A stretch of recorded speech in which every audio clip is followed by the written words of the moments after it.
Baik, saya Joshua Togatorop dari kelas 1B Manajemen Stambuk 2022 akan memulai video presentasi dari kelompok 10. Baik teman-teman, pada presentasi kami ini pertama kami akan membuat pengertian dari manajer. Apa itu manajer? Kami telah membuat pengertian manajer secara sederhana. Manajer adalah orang yang dapat mengarahkan atau memimpin orang lain dan mampu bertanggung jawab atas kegiatan ataupun pekerjaan di suatu organisasi atau perusahaan. Lantas, apa peran manajer tersebut? Kami telah membuat 9 peran dari manajer. Saya akan membacanya satu persatu. Pertama, menjadi pemimpin suatu organisasi. Kedua, mengatur dan melakukan pengendalian suatu organisasi. Ketiga, melakukan pengembangan terhadap suatu organisasi yang dipimpin. Keempat, melakukan penyelesaian suatu masalah pada organisasi. Kelima, melakukan pengawasan dan pengendalian suatu organisasi. Keenam, menumbuhkan suatu kepercayaan terhadap bawahan atau kliennya. Ketujuh, meningkatkan rasa tanggung jawab terhadap pekerjaannya. Kedelapan, melakukan evaluasi kegiatan yang dilakukan oleh organisasi. Dan yang terakhir atau yang kesembilan, melakukan pengembangan dan menggali sumber daya yang ada pada suatu organisasi. Keterampilan manajer.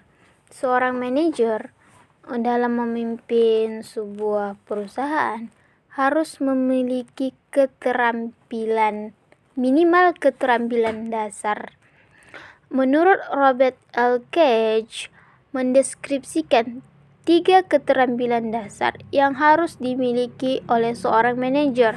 Yang pertama, yaitu conceptual skill atau biasa disebut dengan keterampilan konseptual.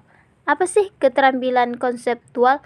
Yaitu seorang manajer harus dapat menyusun sebuah konsep, ide serta gagasan demi kemajuan organisasi. Proses menjabarkan ide menjadi sebuah rencana kerja nyatanya seringkali disebut dengan perencanaan atau planning. Bisa dikatakan keterampilan konseptual juga keterampilan yang membuat rencana kerja untuk perusahaan atau organisasi nantinya. Yang kedua yaitu keterampilan komunikasi dan menjalin hubungan dengan orang lain atau humanity skill. Seorang manajer harus memiliki komunikasi yang baik, komunikasi yang persuasif, dan mampu menjalin hubungan dengan orang lain. Yang ketiga yaitu keterampilan teknik atau technical skill, di mana keterampilan ini merupakan keterampilan bekal dasar yang harus dimiliki seorang manajer tingkat bawah. Apa saja keterampilan teknis? Keterampilan teknis ini meliputi program komputer, memperbaiki mesin, akuntansi, dan lain sebagainya. Kemudian seorang tokoh Ricky W. Griffin menambahkan keterampilan dasar yang harus dimiliki oleh seorang manajer. Yang pertama yaitu keterampilan memanajemen waktu. Kenapa diperlukan keterampilan memanajemen waktu bagi seorang manajer? Seperti yang kita ketahui, seorang manajer itu sangat-sangat sibuk dan memiliki jadwal yang sangat padat. Maka disinilah diperlukan manajemen waktu, sehingga semua kegiatan yang dimiliki seorang manajer dapat terlaksana secara efektif dan efisien. Yang kedua itu keterampilan membuat keputusan.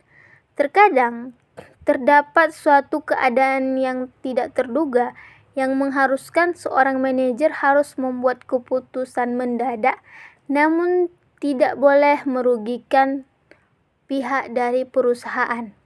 Maka kemampuan dalam membuat keputusan ini sangat-sangat diperlukan oleh seorang manajer, sehingga jika terjadi suatu kendala atau masalah, tidak akan berdampak apapun terhadap suatu organisasi. Tantangan manajer. Seorang manajer dalam menjalankan fungsinya sebagai penggerak suatu organisasi tidak akan terlepas dari berbagai tantangan pekerjaan. Tantangan tersebut bisa dilihat di masa kini dan bisa dilihat juga di masa yang akan datang. Apa saja tantangan manajer di masa kini? Yang pertama yaitu perubahan lingkungan bisnis yang cepat, sehingga seorang manajer harus sigap terhadap sebuah perubahan lingkungan bisnis ini. Yang kedua yaitu bagaimana keragaman tenaga kerja. Dalam hal ini, seorang manajer harus dapat beradaptasi atau membuka diri terhadap beragamnya karakteristik dan sifat dari tenaga kerjanya. Yang ketiga yaitu globalisasi. Globalisasi adalah penyebaran inovasi ekonomi ke seluruh dunia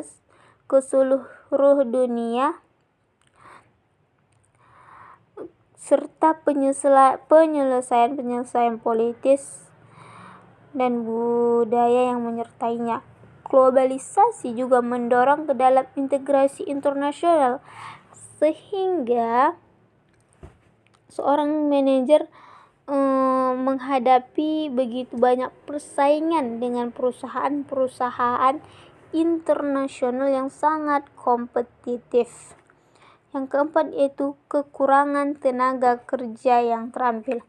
Walaupun Indonesia digadang sebagai negara yang memiliki sumber daya manusia yang berlimpah, namun tidak semua merupakan SDM yang berkualitas. Ini merupakan tantangan terberat bagi seorang manajer, di mana dia harus menemukan tenaga kerja yang sangat terampil dan berkualitas demi menunjang kemajuan dan pertumbuhan sebuah perusahaan. Yang kelima yaitu fleksibilitas organisasi. Yang keenam, tantangan restrukturisasi usaha dalam menyesuaikan struktur organisasi. Yang ketujuh yaitu teknologi.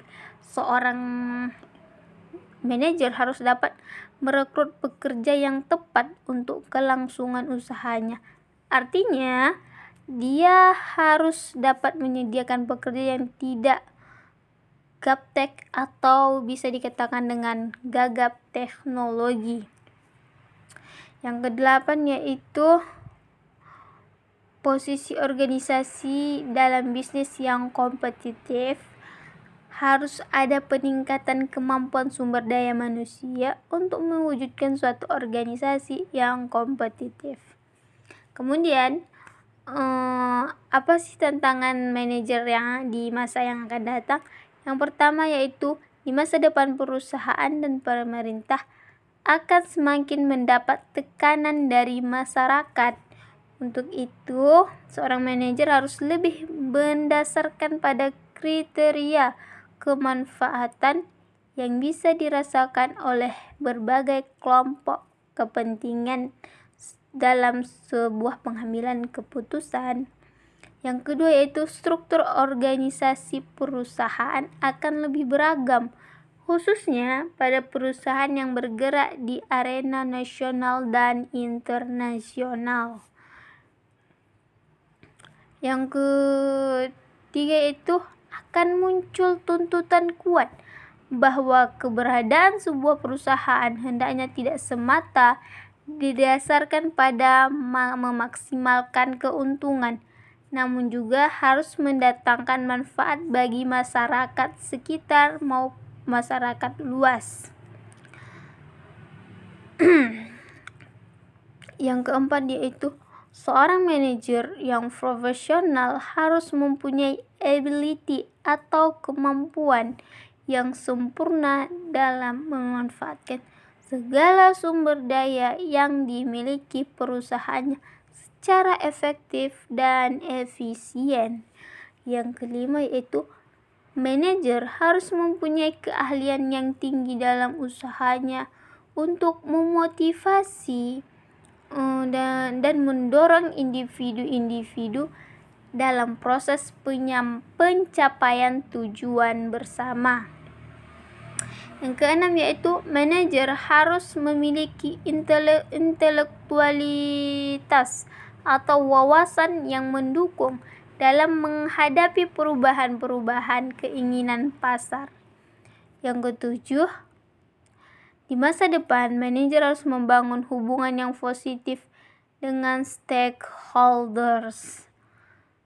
Yang kedelapan yaitu manajer harus mempunyai kreativitas dan kualitas dalam memahami produk atau jasa. Perkenalkan, nama saya Gerasenda Febina Burupurba. Di sini saya akan melanjutkan materi kami yaitu tentang etika manajer. Menurut Ricky Giffin dalam bukunya yang berjudul Bisnis, mengklasifikasikan etika manajerial ke dalam 3 kategori, yaitu yang pertama perilaku terhadap karyawan.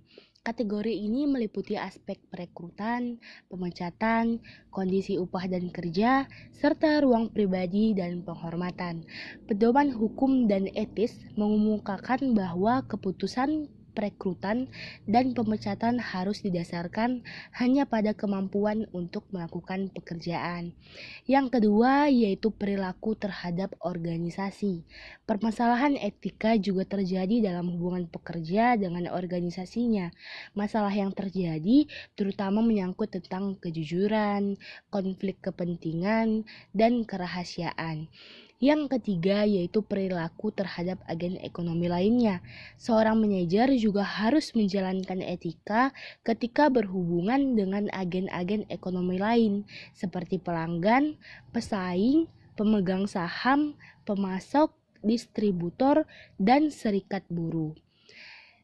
Yang selanjutnya yaitu tentang pengertian manajemen. Nah, dalam Kamus Besar Bahasa Indonesia atau KBBI, arti manajemen adalah penggunaan sumber daya efektif untuk mencapai sasaran. Nah, dikutip dari laman Dictionary Cambridge, istilah lain dari manajemen adalah pengelolaan, pengaturan, pengendalian, atau kontrol. Bisa juga diartikan bahwa manajemen adalah orang-orang yang bertanggung jawab atas organisasi bisnis.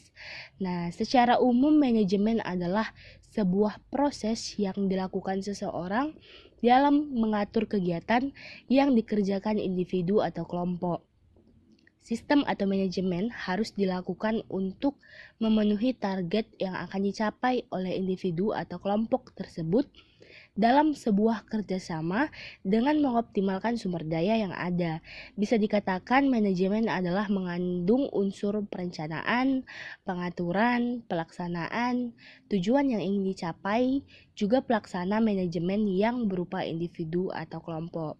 Dengan demikian, manajemen adalah sebuah seni mengatur dan merencanakan sesuatu guna mencapai sebuah tujuan.